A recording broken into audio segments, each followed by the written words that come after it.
Edifice of Trust podcast is a thoughtful discussion of today's current events from the perspective of America's founding principles.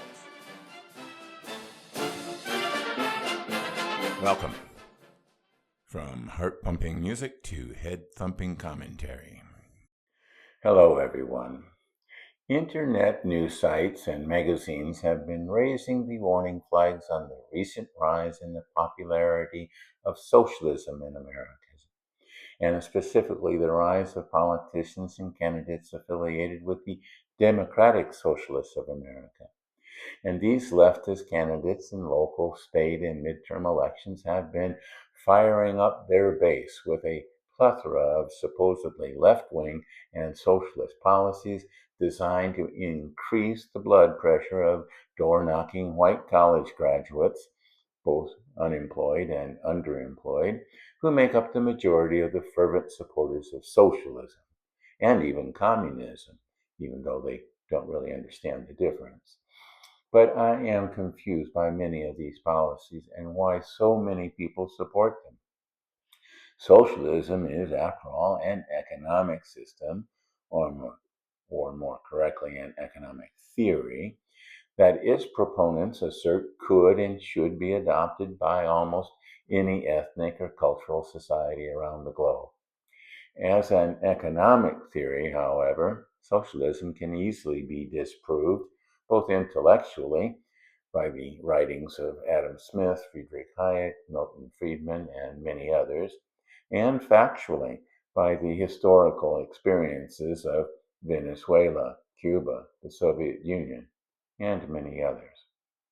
But the policies promoted by the left, the progressives, and the socialists have little to do with economics. What does abortion on demand have to do with economics? How does gender reassignment surgery promote the common good? I could go on, and I will, but first a few points.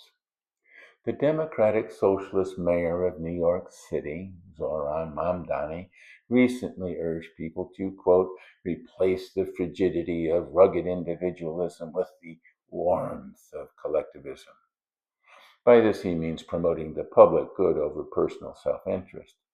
But what really is the public good? The public interest goes far beyond rent control and free bus rides and must address the moral and ethical basis of a society and the people within it.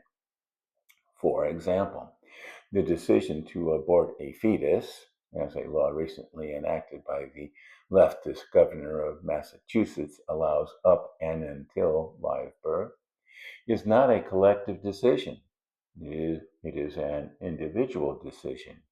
It does not promote the common good, but rather the good of that particular individual deciding on having an abortion. Many socialist societies promote having more babies, not aborting them. Communist China suffered greatly from its one-child policy, where liberal abortion rules resulted in social disruption arising from an imbalance between the sexes, and changed to a three-child policy in 2021, and recently eliminated the three-child limit due to a declining population.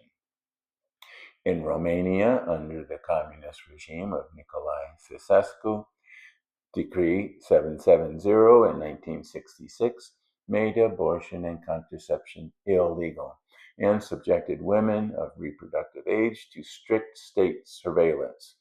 Abortion affects more than just the life of a fetus, it affects how a society views life itself. And while liberals and progressives demanded during COVID that we, quote, follow the science, as determined by Anthony Fauci, they have definitely not followed the science regarding gender reassignment surgery, which has now been banned throughout Europe as not beneficial. Not beneficial to the patient or society, but only to the providers of such services. Such surgery is also an individual decision. It would be difficult to discover in what way gender reassignment surgery promotes the public good. The virulent anti-Semitism of today's socialists also seems strange. The progressive movement and so-called democratic socialism of today are derivatives of Marxism that developed in the early 20th century around critical theory as propounded by the Frankfurt School and postmodernism. Many of the founders associated with these movements were Jewish: Max Horkheimer, Erich Fromm, Wilhelm Reich, Herbert Marcuse, as well as Jacques Derrida. The current anti-Semitism on the left appears to arise not from socialism, but from being enamored with the Palestinian cause, although how associating with some of the most bloodthirsty terrorists known to history is in the public good is beyond me. Islam, a religion largely based on the collectivism of the Ummah, the Islamic collective or community, appears to be more comfortable with socialism than with capitalism, but socialist solidarity does not appear to be the reason for the fanatical support of American progressives and socialists for the Palestinian cause. It has more to do with power relationships described by critical theory blown out of proportion on social media than with socialism.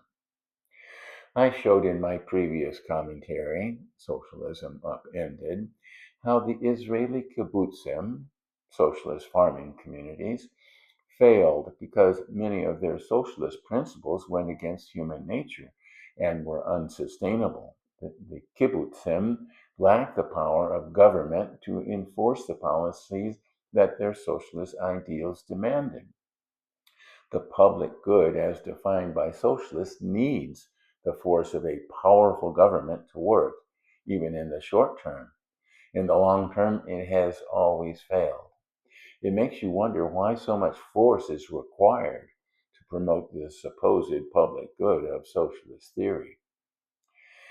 Adam Smith showed in his book, The Wealth of Nations, how the common good could be achieved through the invisible hand of free market competition, even though the capitalists were acting in their own self-interest. So, as an economic theory, socialism does not make any sense. And all the other stuff being promoted by the Democratic Socialists of America, as well as by the progressive left Democrats, make no sense at all. They have no economic rationale, and they do not promote the public good. These policies appear to be driven more by social media than socialism, and many mimic the self-destructive memes that populate social media these days, like looks maxing and a wide range of harmful TikTok challenges. A recent op-ed in the Financial Times, Why Must a Socialist Also Be Woke by Janan Ganesh, complained that the socialist message is being obscured by all this woke nonsense. But that is the whole point. The real socialist message is a loser. All of what is being promoted as socialism these days by leftist candidates angling for the votes of the gullible, other than woke nonsense, consists of taking money from wealthy billionaires and corporations to provide stuff for poor people. This is despite the fact that it is a DSA policy, as explained on their website, to nationalize wealthy corporations, while Uncle Bernie and Auntie Elizabeth want to get rid of all the billionaires as well. So who's going to pay for all the goods and services for poor people once the wealthy corporations and greedy billionaires are gone? I hope you have a mirror handy. Thanks for watching.